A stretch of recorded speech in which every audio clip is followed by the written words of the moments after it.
রাগ থাকবেই, এটাই স্বাভাবিক। রাগ ছাড়া কোনো সম্পর্কই পূর্ণ হয় না। একটু অভিমান, একটু কষ্ট থাকবেই। এগুলো না থাকলে সম্পর্কটা হয় আবেগহীন। তবে মনে রাখতে হবে, রাগটা যেন দীর্ঘ সময় না হয়। দিনের শেষে ভালোবাসাটাই থাকুক প্রধান। প্রতিদিনের রাগ প্রতিদিনই ভুলে যেতে হয়। মন খুলে কথা বললেই দূর হয় ভুল বোঝাবুঝি। জীবন তখনই সুন্দর যখন আমরা একে অপরকে অনুভব করতে শিখি। ভালোবাসা ঠিক থাকে মানিয়ে নেওয়ার মধ্যেই।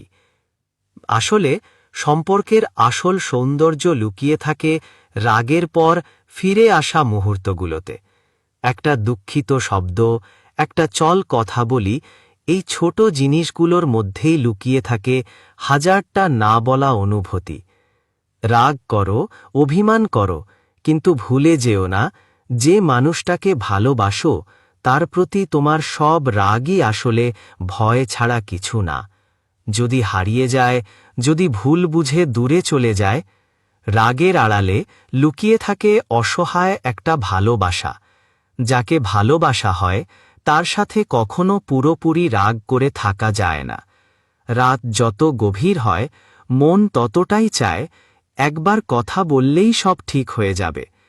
ভালোবাসার মানুষকে মিস করার অনুভূতি রাগের থেকেও শক্তিশালী। হয়তো বলো না, হয়তো প্রকাশ করো না, কিন্তু নিজের অজান্তেই তার নামটা হাজারবার মনে পড়ে যায়। হাজারবার মনে হয়, ও থাকলে এখন কি সুন্দর হতো।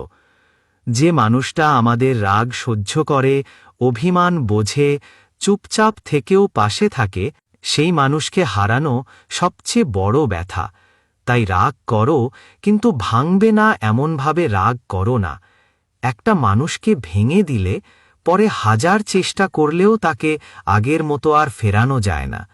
ভালোবাসা শুধু পেতে জানলে হয় না, ভালোবাসাকে ধরে রাখতেও শিখতে হয়।